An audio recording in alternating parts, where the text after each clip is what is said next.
need now, as climate change is really getting serious, we need people that have the guts to bite the bullet and make us accept radical measures.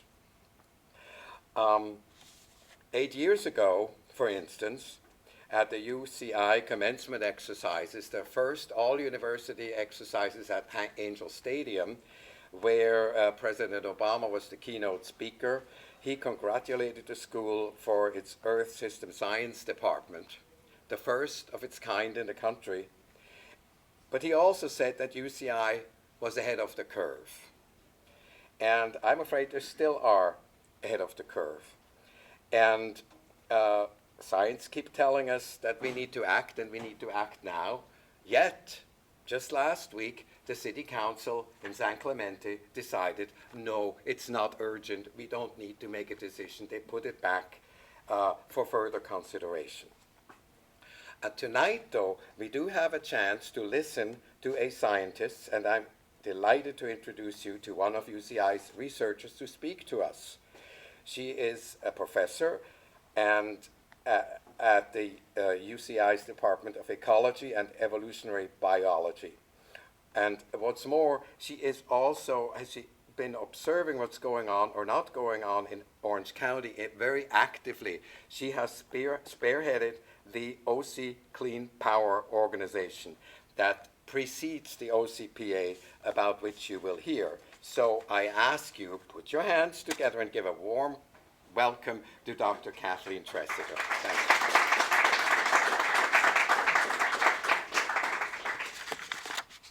Hello, everybody, and thank you so much for being here, and thank you to everybody on Zoom.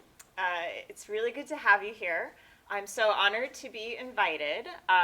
The Sierra Club has been instrumental right from the very beginning at getting community choice energy going in Orange County, and that's what I'm going to be talking about. So I, as was mentioned so generously, I'm a UCI professor, and my area of specialization is climate change. And there's actually quite a few faculty in my department who have this specialization, and we all are going out to the community one way or another to try to talk to the community about climate change and how urgent it is, and more importantly, what we can do, like what are the solutions. So this is my area that I'm focusing on. It is renewable energy. And so can we switch to the...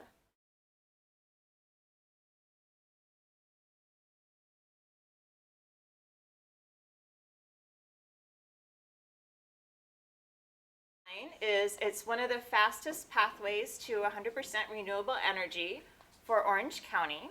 And 100% renewable energy, of course, is so important because it doesn't release greenhouse gases. It doesn't contribute to climate change. I also want to mention that I serve the city of Irvine as a member of their Green Ribbon Environmental Committee. I'm also a transportation commissioner, where I help advocate for green transportation. Okay, so I want to just start off with a land acknowledgement. I don't know if y'all have had this before, but it's a tradition among ecologists. The original inhabitants of the land we're on. In this case, it's the Hashaman and Quiche nations.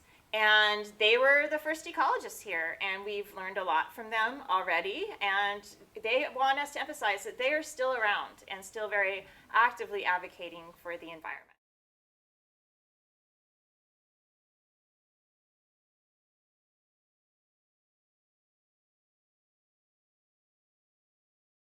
So OC Clean Power is a grassroots group, and here, this is our very first action that we had where we spoke to the Irvine City Council about community choice energy. And it's basically kind of an umbrella group of many other sort of nonprofits and university clubs and Girl Scout troops and businesses and all these sorts of things. And the Sierra Club was one of the founding members of OC Clean Power. So we just got together, we decided 5 years ago, we really wanted to do something about climate. We could not delay any longer, and we needed to act together towards one single focus, one single goal. And that goal was to bring community choice energy to Orange County. And so we started approaching our city councils. Community choice energy can be enacted within individual cities. It's up to the city council to decide on that. So we felt like we had a lot of opportunity to talk directly to our city council members and ask them to take this action. In many ways, it's been successful, and I'll tell you about the successes. And in some ways, it's been disappointing, and I'll tell you about that and also what we could do about that. Okay, so what is community choice energy? So I mentioned that it's the fastest pathway to 100% renewable energy in Orange County. It's encoded into state law. So let me just tell you about the default situation right now. So the default situation for many cities is that we're required to buy our power from our local investor-owned utility. So that would be San Diego Gas and Electric or SoCal Edison, depending on where you live in Orange County. All right, so in the past, we haven't had a choice about it. We want power to come to our homes. We had to pay these investor-owned utilities for that power. But with this new law that was passed in California about a decade or so ago, it allowed individual city governments to decide to break that monopoly with the investor-owned utility and instead buy their own power from their own power sources. And this way, they could decide to buy power based on that community's values, right? And ideally, the community then would have an input into that. So the deal is, so here we have source here, that's community choice energy. The source is basically the city or an agency that the city sets up. That city or agency will go around to different power providers like wind farms, solar farms, biofuels, or so forth, and buy electricity directly from those sources. Then the utility will deliver the electricity from those sources to the residents and the businesses. All right, so they get to charge a fee for that. So they're not going to go out of business, the utilities. They still have that role.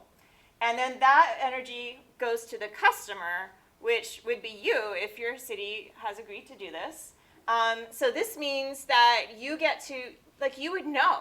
Right now, if you wanted to call up and ask where your energy is coming from, you want to call SDG&E, you'd have a really hard time finding out. Like, how much renewable energy are you getting? Are you getting them from wind farms or nuclear power or whatever? You want to know, it's very hard to get that information. But if you have a community choice energy program, all you have to do is call up your agency that is supplying this power, and they should be able to tell you down to very, very specific details. Right? So that's one of the advantages. Okay, so again, this allows us to decide what power we want. Now, in almost every case, when a community has decided to use community choice energy, they've decided to purchase renewable energy. Sometimes as much as 100% renewable energy, but often, even a majority of their energy, right? Because these communities, they care about climate change. Okay, now here's one of the really great selling points of community choice energy programs. And this is what allowed us to really make good inroads into Orange County.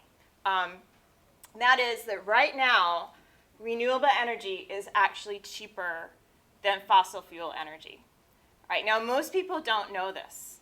All right, it's actually cheaper. And there's plenty of it, really.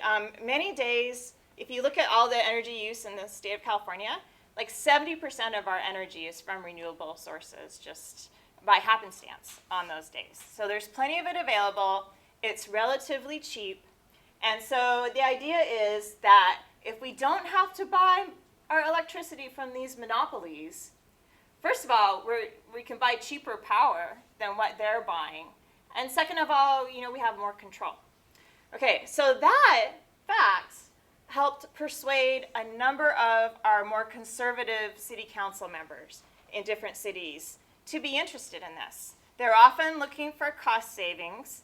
They wanted to pass those savings on to the consumers or to their cities and so forth. And it was a really nice selling point. It didn't, we actually had city council members who were climate deniers who even supported this program because they wanted that savings, right? They felt that it was good business. Okay, now another nice thing about the renewable energy being cheaper than fossil fuel energy is that then the cities end up making revenue off this program. So what they do is they'll buy the renewable energy for cheaper. They can pass some of that savings on to the customers, the residents and the businesses. They might get a 2% savings or something. But then they still are even, there's even more savings on top of that. And then the cities can then use that savings as revenue. And they can then turn around and invest in their communities using that revenue. Now, the state law requires these cities to invest in energy-related programs. So they can take that money, they can use it, but it has to be energy-related. Now, this can add up to quite a bit, quite a lot of money. So here, this right here is, these are projected funds that were expected to be generated by a community choice energy program in Orange County, like a theoretical one, that had maybe 4 cities in it, 4 of the larger cities in Orange County. If they got together and made this program, we expected that they'd be generating almost $60 million a year in revenue. That's after passing on 2% savings to the customers. Okay, and this would increase over time as the usage increased. Okay, so what can cities do with that? Well, what they can do is they can invest in green energy infrastructure. So many of them have invested in EV charging stations, especially in areas where the residents are not particularly wealthy.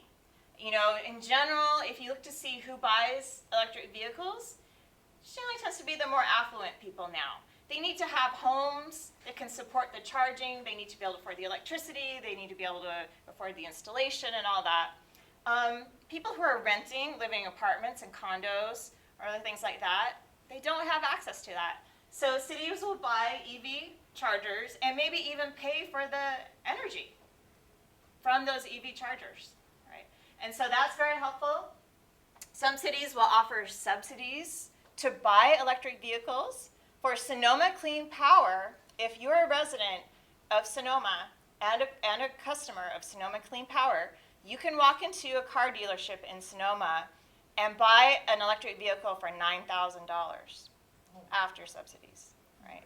So that could be really a life changer for people, especially if they're people who, maybe they're not so well off and they're relying on their car that has 100,000 miles on it but uses gas, but they can't afford to replace it because they just don't have that extra money lying around.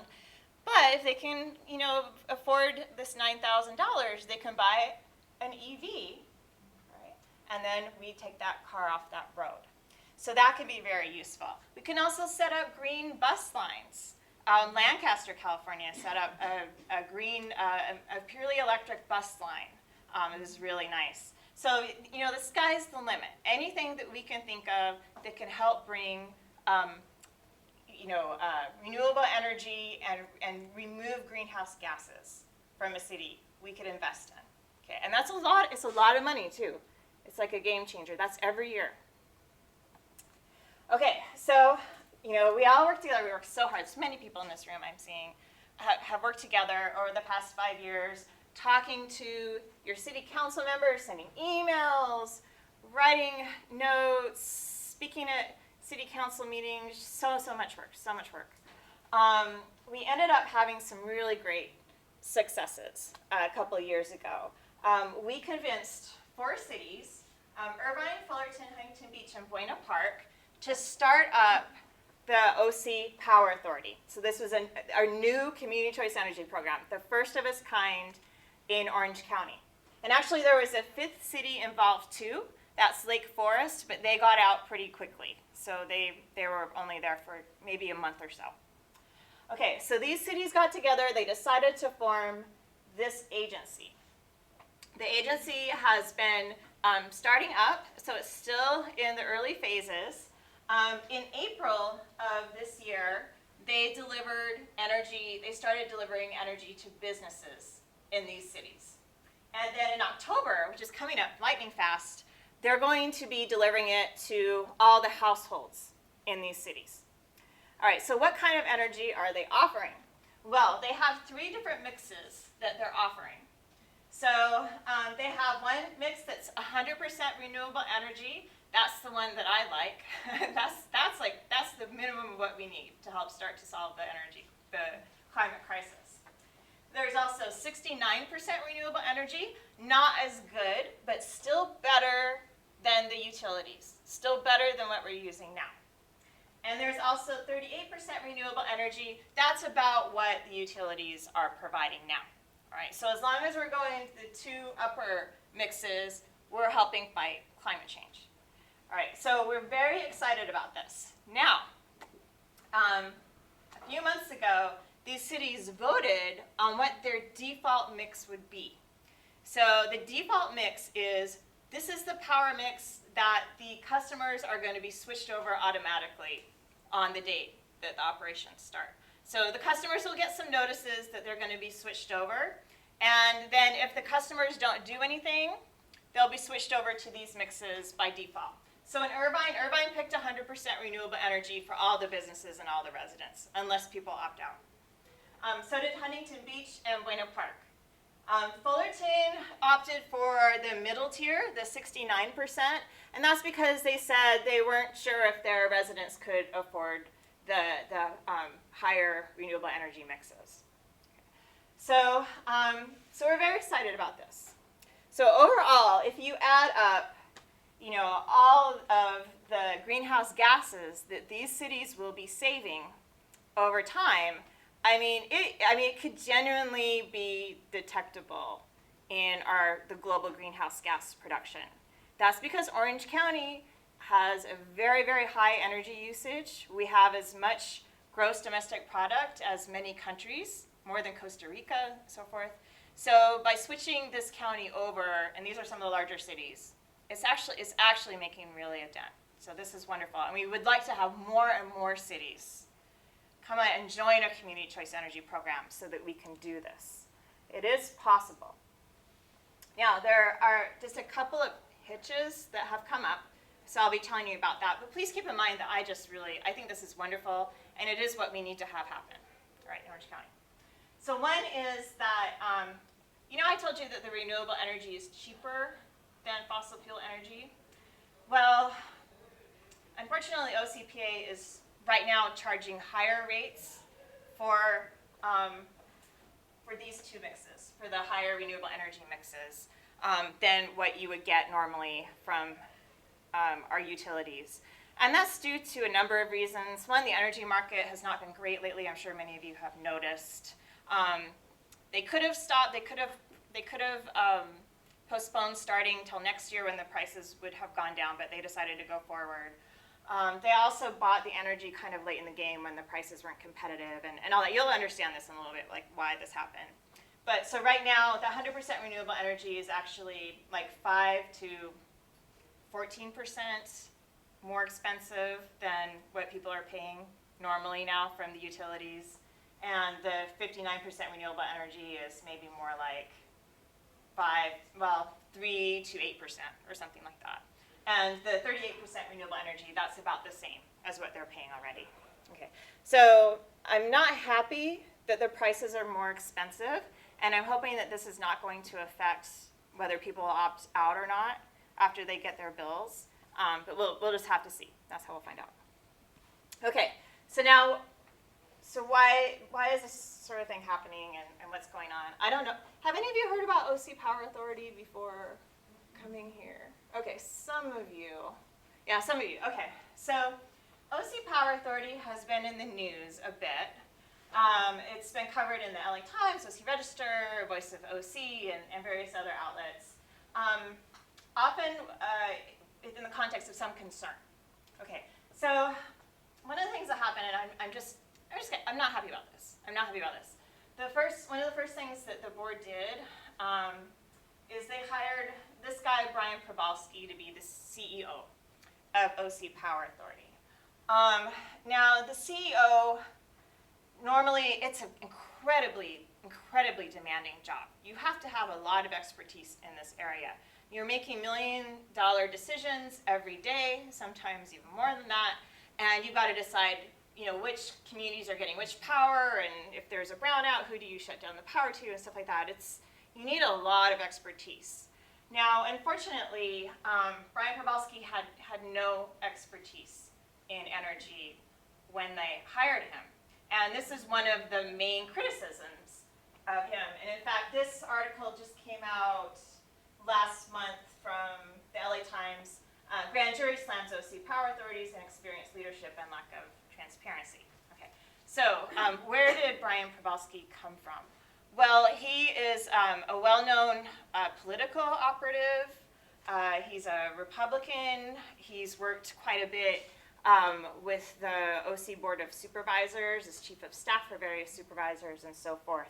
So he's well-known in the political arena, not so much in energy. Okay, and in fact, this graph here was shown in the OC Grand Jury's report. This is showing the CEO's years of industry experience. This is in energy. These are for all the current community choice energy programs, all their CEOs. This is years of experience here. And you can see here that, most of them have between 10 and 35 years of experience in energy. This is at the time that they were hired. Okay, so you see this gap here? All right, this is OC Power Authority, all right? So that's 0. So it just goes to show you, you really, by the time you're at this level of leadership of a power agency, you really want to have a lot of experience to draw on. In addition, unfortunately, he doesn't have a college degree. He doesn't have a bachelor's degree. He's currently an undergraduate at Brandman University. Now, I wouldn't, I'm a college professor. Of course, I appreciate the value of a college degree. I wouldn't say it's important for everything. I mean, it depends. But most of these other CEOs have master's degrees or PhDs in their area. You really do need a lot of knowledge, and you need to make decisions on the fly. Okay, so there's that. The other issue is that Probalski has a checkered ethical history. Right? He seems to have a certain ethical flexibility that I'm not comfortable with. Okay, so here is an article here in the Voice of OC. It says Probalski sanctioned for time card abuses and political threats. Okay, this was from 2015. This was back when he was working for, I think it was either Todd Spitzer or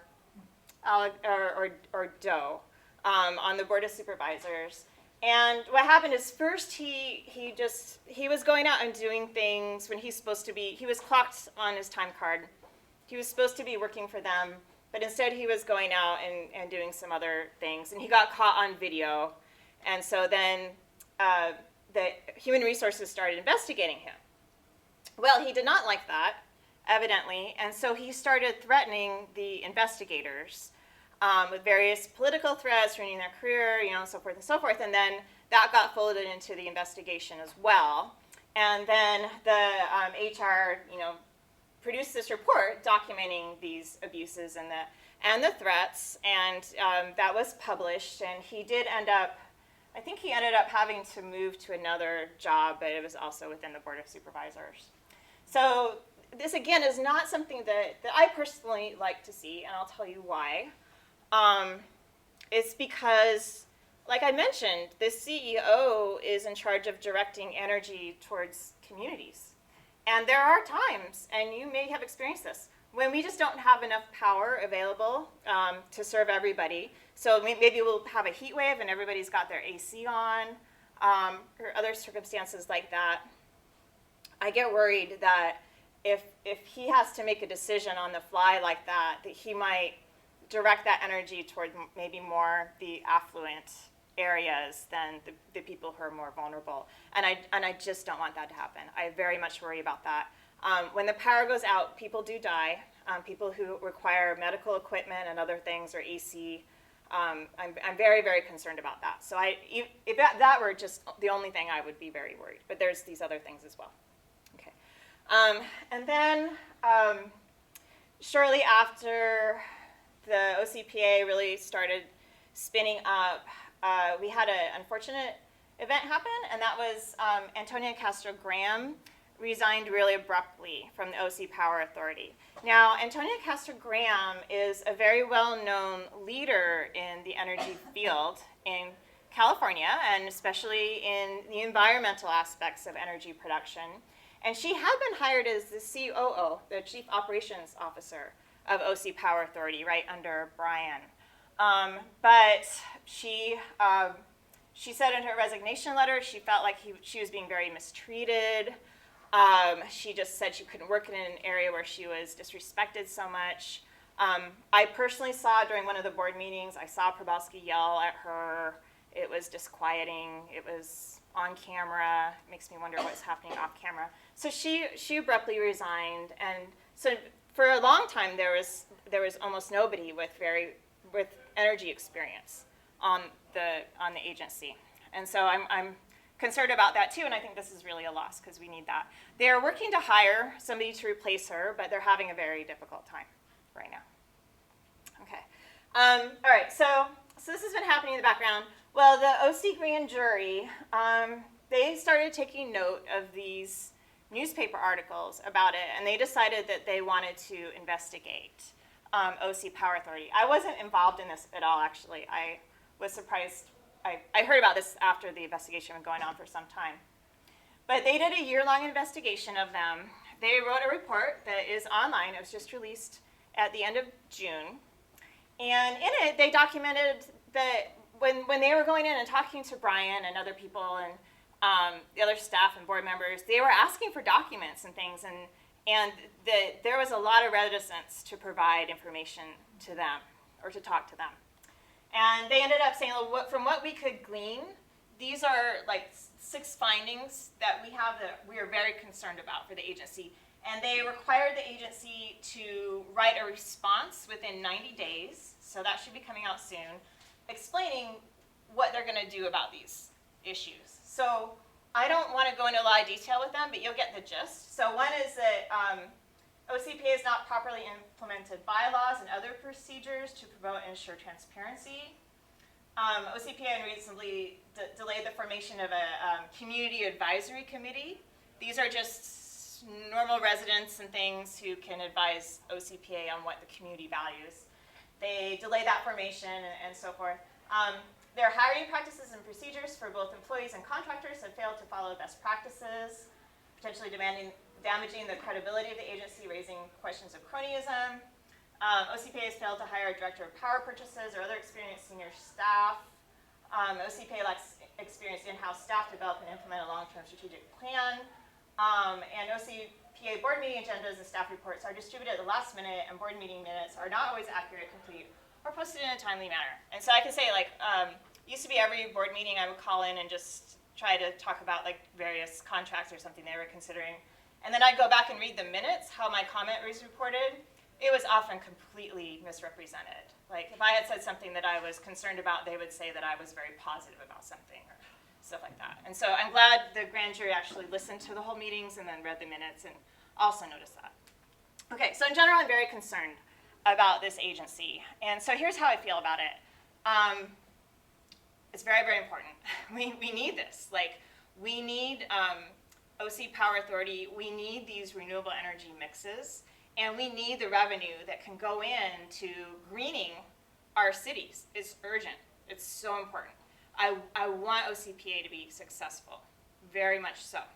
I right now hesitate to encourage other cities to join based on these issues right now. I don't want to get a city in a position where they're really regretting this and potentially, putting their residents at risk. So that's one of the things.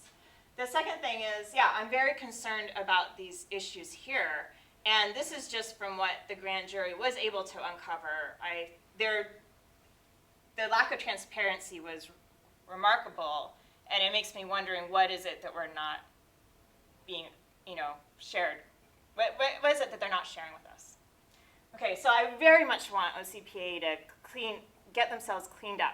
And in fact, the name of the report was OC Power Authority Come Clean. All right, so if it were up to me, they would have Probalski replaced, some of the other staff members replaced who maybe are not, don't have the experience or qualifications for what they're doing, and fix the bylaws, fix some of the founding documents, and go forward with transparency and ethical practices. Okay, so that's what I want. That's the best case scenario. It's a little bit challenging right now. Okay, so what can we do? Well, first of all, again, I want OCPA to be successful, for sure. So we're watchdogging OCPA. Some of the same members of the OC Clean Power, that group, but not all. Some of them are watchdogging OCPA, just watching the meetings, making sure that there's nothing happening that's really egregious, seeing what we can do. We're also, if a city is interested in joining a community choice energy program but has heard about OCPA and are balking at it, which is what I understood happened with San Clemente, we can point out they can join other CCEs. There's actually some San Diego community choice energy programs and an LA community choice energy program. It is possible for them to join those programs. Right? They don't need to be in the same county. In addition, cities can form their own community choice energy program. If they're not liking OCPA right now, they don't want to join another one, they could form their own. And in that case, they just need to hire a feasibility study just to see whether it's right for the city and what their projected costs and revenues are. And so these are all things that, my goodness, it's a lot of work. So I wish we didn't have to watchdog OCPA while we were doing all this, and we could just reach out to the other cities, but this is very important. But even if a city needs to start, right from the very beginning, it's entirely possible. I mean, they could commission a feasibility study and then decide to form an OCPA. These other 4 cities did, learn from past mistakes and go on.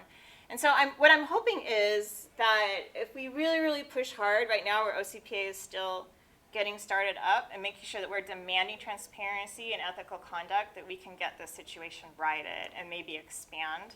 But either way, there are other options. And so this is where I'd like to stop and just say, I wish I could give you, end this on an up note.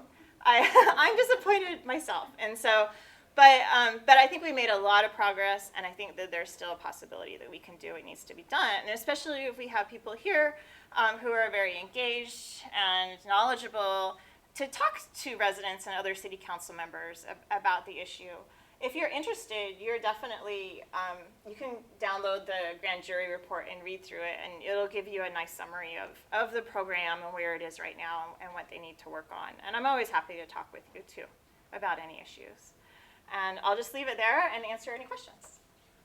May I say a few things Yeah. before we take your questions? Absolutely. I wanted you to know that the Sierra Club is very much involved with CCE. We're just as unhappy with OCPA as you are. But OCPA would really be the best solution rather than one city going to to LA County, another city goes to San Diego County. And we had a whole program planned to roll out and send all members letters to begin to go to city council meetings and urge city councils throughout the county to join OCPA. The entire effort has been put on hold because of the situation at OCPA.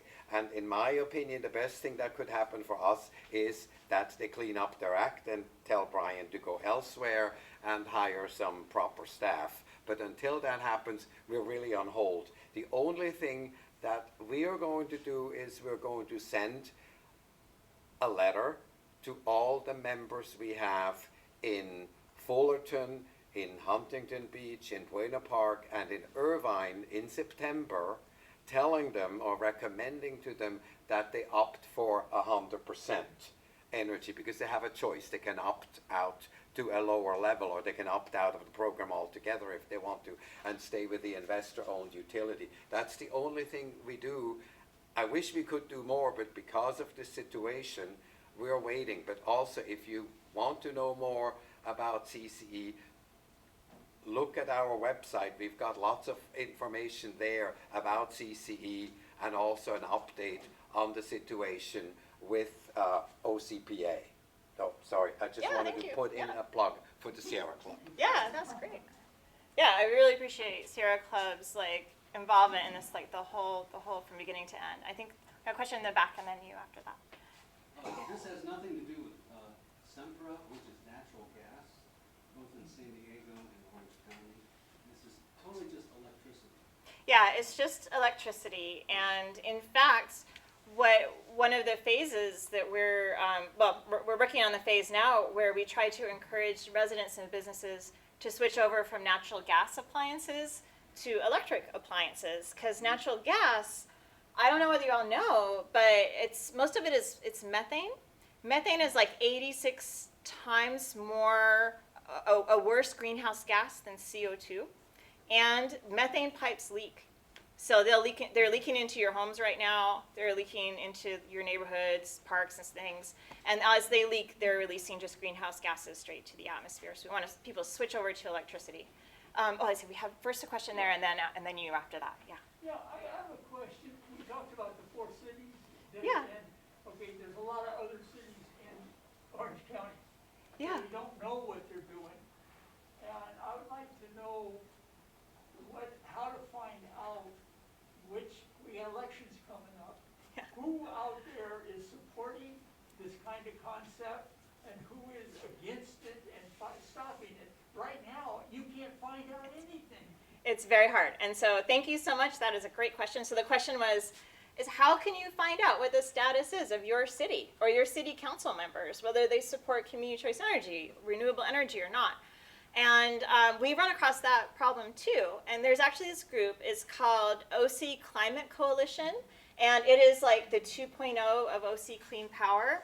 And they're actually putting together a climate report card on all the elected officials in Orange County, all the city council members, and also the candidates when we have that information who are running for November, and how well they're doing. Do they support community choice energy program? Do they support electrification of buildings and things like that?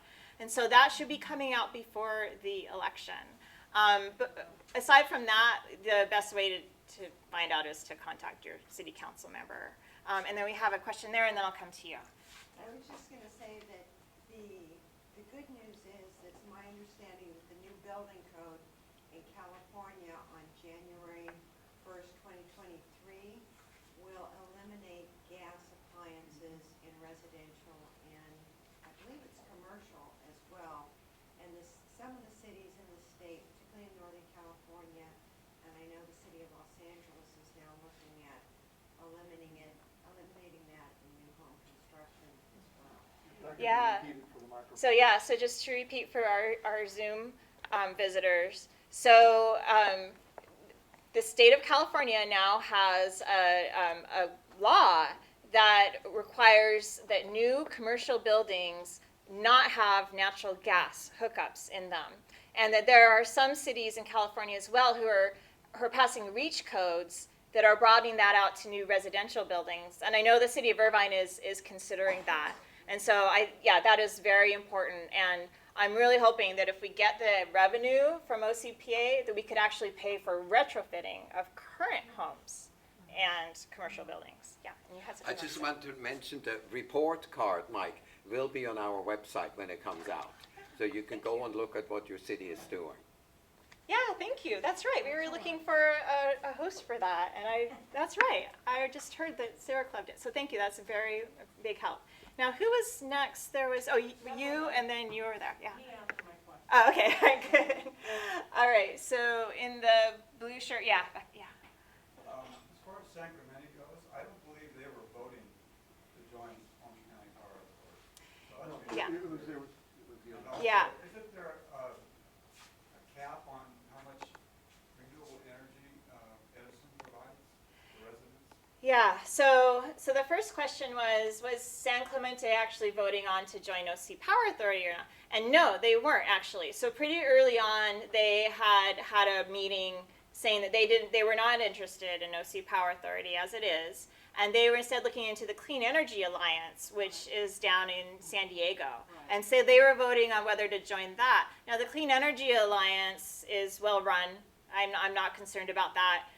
Even so, that motion was voted down 1-4. Wait, yeah, only The 1%. motion to do it got no seconds. Oh, The motion to table it, 4-1. Oh, yeah. So Chris Duncan. And they Duncan, had a representative from CCA, and they asked a lot of questions. It was through Zoom, and you know, she was great at answering She and knew her stuff. explaining. She really knew her stuff. She was really, really very well versed in it, and they still wouldn't. Yeah. You know, it's just sad. We do have a question from Oh, okay. online. If homes switch from methane gas to electricity, how will that stop gas from leaking from the existing lines that are coming into every house, even if it's not used? Yeah, so that's true. Well, at least you're not drawing on the gas, and so there's a little bit less of an okay, so should I repeat it? I want to inject my own. Oh, yeah, okay, go ahead. It turns out there's been some studies, there's a huge amount of leakage from the actual range tops themselves. Yes. So just eliminating that and turning the valve off will save methane leaks. Yeah, so the question was, if there's still, well, actually, you all saw it on Zoom. It's in the chat. And he was mentioning that a lot of that leakage comes from the stovetops themselves. And so if you shut off those pipes, then that helps reduce the leakage as well. And also, I just want to say, for new buildings, if they don't even have the hookups, that is actually cheaper. It's cheaper to build a building without those hookups. Then that completely eliminates any of those leaks. All right, so now in the back in the women's smart shirt. Thank you very much for that. Yeah, women's smart shirt. All right, and then you after that. I'm Yeah. an E. So I want to pose a hypothetical because my neighbors in particular, and me a little bit, would think, what happens if something goes wrong with renewable energy and we're not able to get power? Right now, it's relatively, I know it's not 100%, relatively dependable.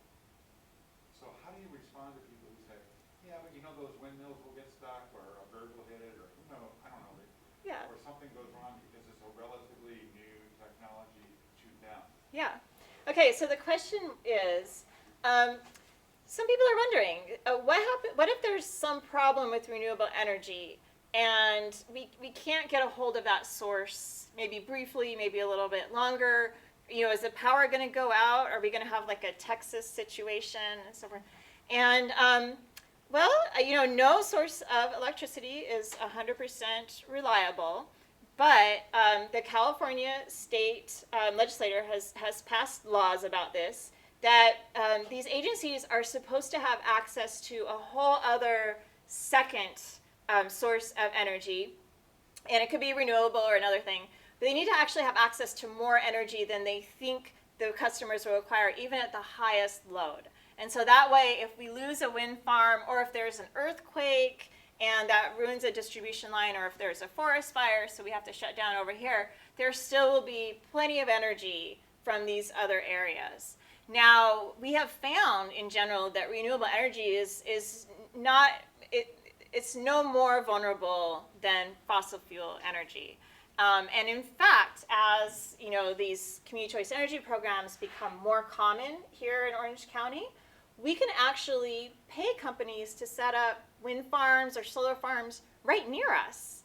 And so that actually helps have resiliency for the grid. Because in the past, if there's a fire somewhere in the Sierra Nevadas between your city and the source in Arizona, they have to shut down your whole city. But if you have your own power supply just down the street, even if you have a fire around you, you still get the power from that power supply. And so over time, it should become even more reliable. And then, yeah, now you. I just wonder, why is ACWA such in a political mess?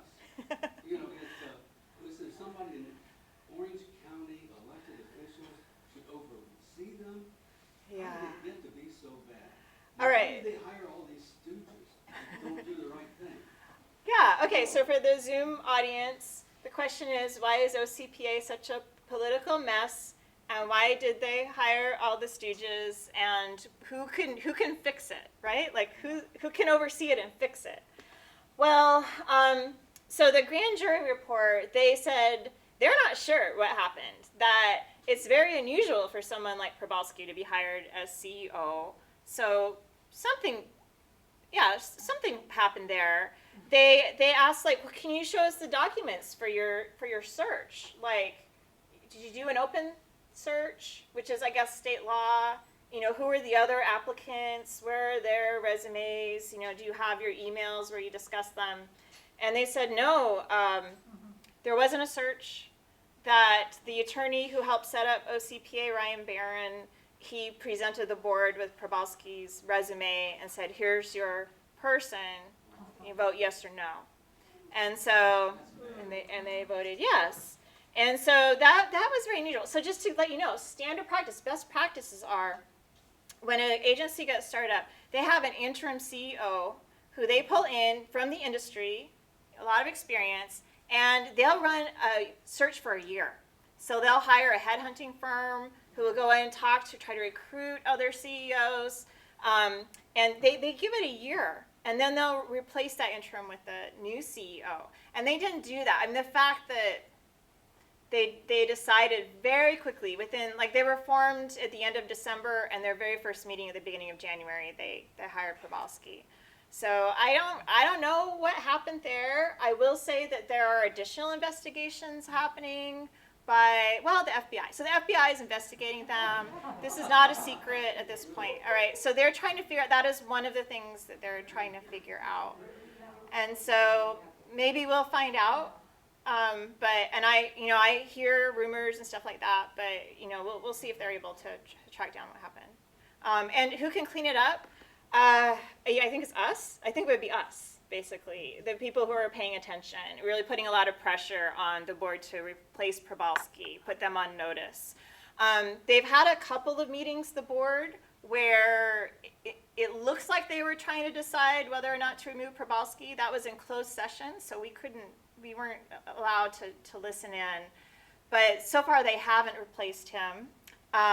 They are saying that they're going to try again maybe in a couple weeks or a month or so. And so if they hear from all of us, especially if you live in one of these 4 cities, that you would like him replaced, I think that can only help for sure. Put a little pressure on them. All right, we have, yeah. Is it possible that the 4 cities that are funding the OCPA with their membership could somehow withdraw from that funding? Yeah. And Probalski would be gone? So this is one of the things that I think may end up happening for some of the cities, and I'm worried about that happening. Like, I don't want that to happen, but it may be that the cities decide. So I'm getting the sense maybe that a couple of the cities, if their city councils have indicated they're very concerned about this situation. And I think that message has gotten across to the board members, or the board members already felt that same way. And so they're trying to get Probalski removed, I think.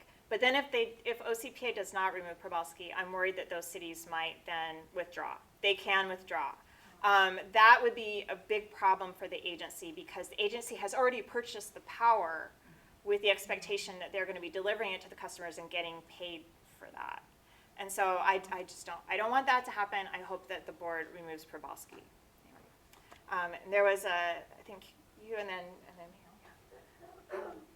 You first said that the cost of renewables would be within reason, so it wouldn't be an elevated. So are they charging more? Where's the discrepancy? I mean, I know inflation is, a lot of things are up, but it seems like it's different than what you anticipated. Yeah, so the question was, I started off by saying renewable energy was cheaper, and then I was saying the OCPA now is charging extra for the renewable energy. So what's going on there? We're not entirely sure, actually. OCPA has not been super forthcoming about their rates. Some people did find it. So SoCal Edison published a comparison of the OCPA rates in SoCal Edison. They're required to by law. And so we found it there, and that's where I found that OCPA was charging like 13-14% more than SoCal Edison for the larger customers, the bigger customers. I don't know why, and I did bring that up in a board meeting, but they didn't say why. And so I mean, they're saying that, well, the energy market is bad right now. Energy is generally more expensive for sure, but that doesn't totally explain it.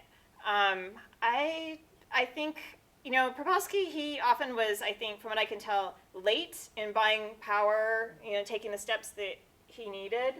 And I suspect that he was buying some of the larger power packages late in the game when he didn't really get a good price. Like most of the other agencies had already bought their power.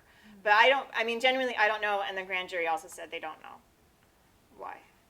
So, let's see. Is Linda, and then, So, I'll just add one thing I do know about that. The renewable energy, as I understand it, and I've been, part of both Sea Clean Power early on, and very active in advocating in Orange County, and I'm not surprised San Clemente voted against it, because most cities will, and many cities are sitting and using the OCPA as an excuse, because all along they've resisted. Cities are just resistant to change, especially in Orange County, so I will throw that out. So keep going back to San Clemente, keep going back, right? And, but I wanted to mention that right now Desert Community Energy's renewable power is 14% more. That renewable power, the 100% renewable, tends to be more expensive. Than the base rate, right? But 14% is significantly higher, right? So, because I know some, especially up north, and we are comparing a different utility, right? We're comparing PG&E, but especially up north, they were offering it to the residential customer for $5 more. So 14% is significantly more. But I know there is some of that going on in the other CCAs. But I will get to, if that helps, that's what I know about. But if I could get to, I just wanted to say to Ed that I really appreciated your comment and about encouraging people that are in the four cities, Fullerton, Huntington Beach, Irvine, and Buena Park, to stick with your 100%. And if you're not going to stay with 100%, to drop down or opt down to the zero rate. Because we really do want to give OCPA the best shot. My fear is that if OCPA fails, we'll never get another one in Orange County. It took us 5, 7, 8 years to get the first one, right? And but it's also in the best interest of the customer, because if the customer opts out, and I think you were alluding to this, they can't get 100% energy through Southern California Edison. Once they opt out and there's a certain grace period, they can't come back into OCPA for a year. And SCE continues to raise its rates too. So if the customer opts down, it's the same rate as SCE, right? It's the same rate, it's the same, dirty energy as SCE, right? It's going to be the same. But at least if they decide they're in a better position and they want 100% renewable energy again, they can opt up to that, right? Is that what you said, Fred? Yeah. And I wanted to add something here. We're talking about 14%. Now, perhaps the average household pays about $100 a month or so. 14% to get more or even higher. $150 a month on an average through the year for your SCE bill. Anyway, if I'm turning in terms of $100, for instance, that would be a single family residence. That would be $14 more to get to the top tier 100%. And I think there are quite a few owners of single home residences that probably spend that much a month at Starbucks. So perhaps they shouldn't go to Starbucks and give it to a higher electricity bill and save the future for our grandchildren. It's not going to, climate change is going to cost money no matter what you do, particularly since we waited so darn long to do it. okay, in the plaid. With all the shirt on.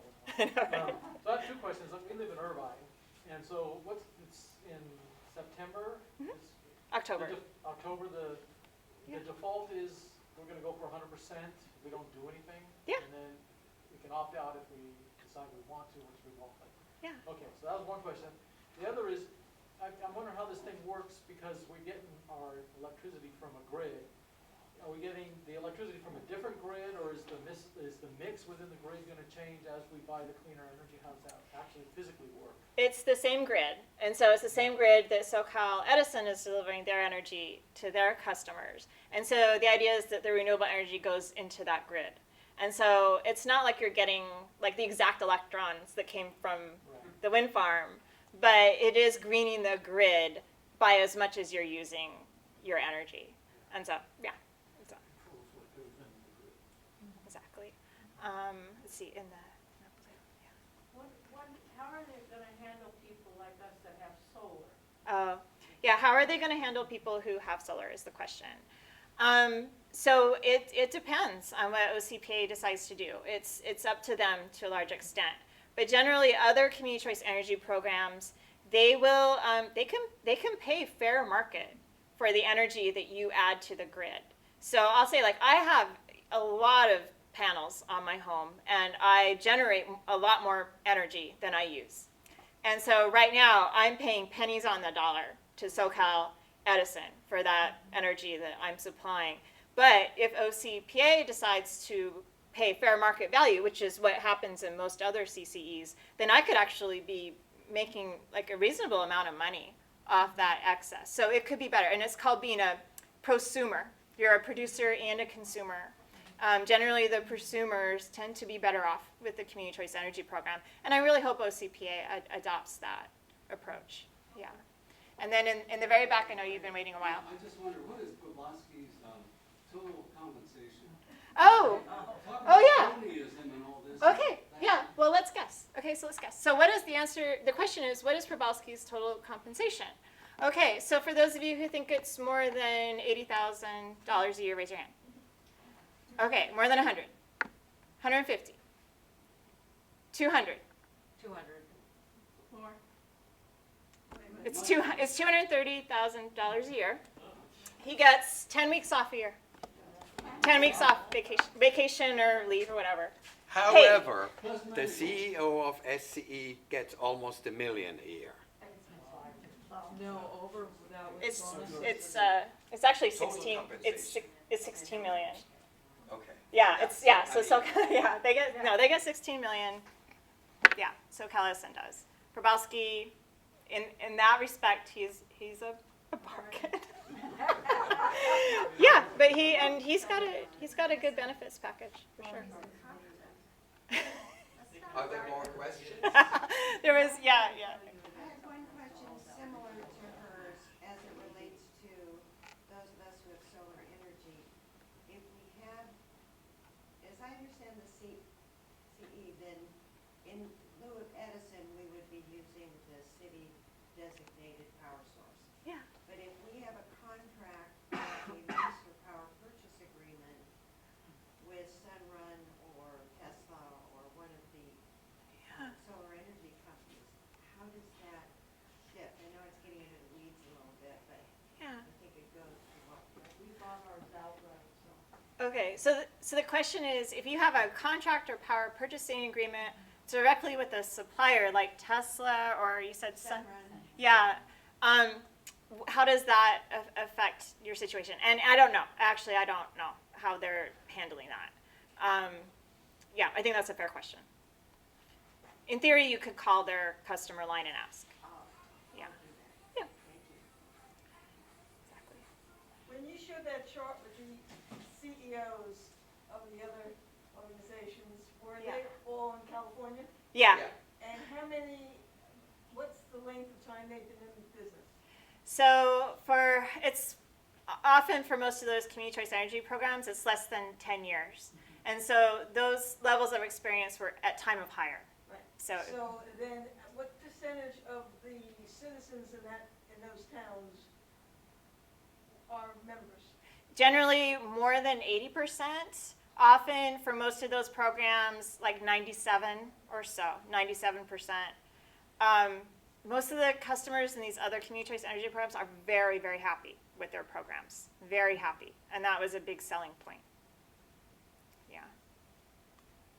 So we'll see. I have something. Okay, all right. I have something else to add. You touched on resilience. What if the power grid goes down? There's a fire and they shut down the transmission lines. With CCE, some of that money that they're earning will be going toward creating resilience. Resilience could be a local solar plant or a local wind plant, but it could also be hooking homes together that have batteries and make those actually producers of energy or storage areas for energy. Or you could put your electric car in the garage and have a two-way charger, and that becomes a source of energy at night, for instance.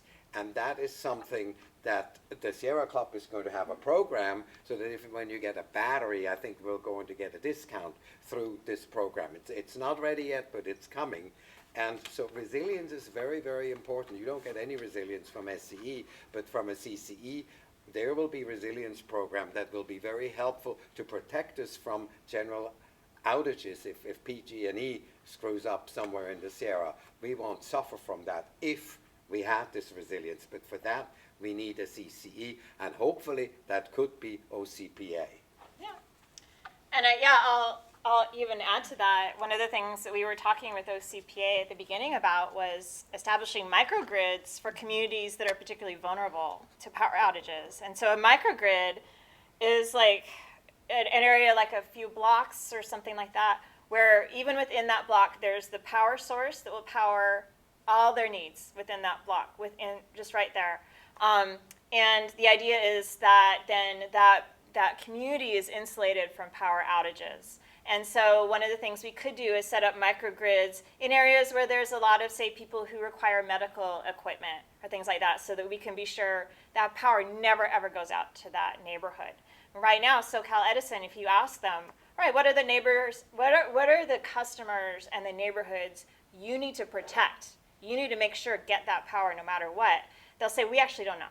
They say, we send out a questionnaire to ask, but not many people send that information back in. They don't see it, and we don't really have a way we can find out. So this is a way that we could set that up. Very resilient. Yeah.